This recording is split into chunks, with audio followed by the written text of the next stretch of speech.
नाज़रीन, हाला में बाईपास ते शिया तंज़ीमुनि पारां मजसाने ख़िलाफ़ एहतजाजी धरणो हयो वियो। एहतजाज में शरीक माण्हुनि आवाज़ न्यूज़ जे रिपोर्टर नदीम मंगरे सां पंहिंजा वीचार हिन रीत वंडिया।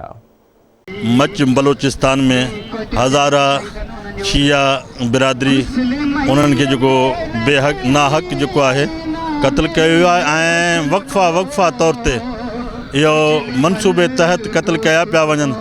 इहे उन्हनि जे लाइ ऐं उन्हनि जी हिमायत में असां हिते धरणो हयो आहे। जेको वाक़िया आहे न, ही क़ौमी सलामतीअ जे मथां जेको आहे वार आहिनि। ही पाकिस्तान जी छा सलामती आहे? पूरी दुनिया जे अंदरि इमेज पाकिस्तान जो ख़राब थी रहियो आहे। आया हीअ रियासत आहे, हीअ अमन आहे जंहिंजे अंदरि असां ॾिसूं था त दहशतगर्द घुमनि फिरनि पिया। 1600 वाक़िया थिया आहिनि हज़ारा बिरादरीअ सां। 300 जे लॻभॻि इन्हनि जा जेके आहिनि से जनाज़ा निकिता आहिनि। मूंखे ॿुधायो अॼु ताईं हिकिड़ा 5 माण्हू छा 2 माण्हू हेसी ताईं जेके आहिनि से जिन क़त्ल कयो हुजे ऐं उन्हनि खे पकड़ियो वियो हुजे।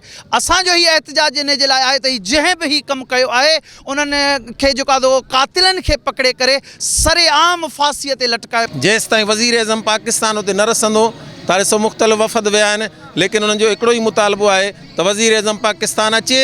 2019 में जेको बलोचिस्तान जो हज़ारे कम्यूनिटीअ सां हू वाइदा करे वियो आहे, उन्हनि वाइदनि खे पूरो करे असां कंहिंखे बि तंग करण जी नज़र में न आहियूं। असांजा सदाईं पुरअमन एहतजाज आहिनि।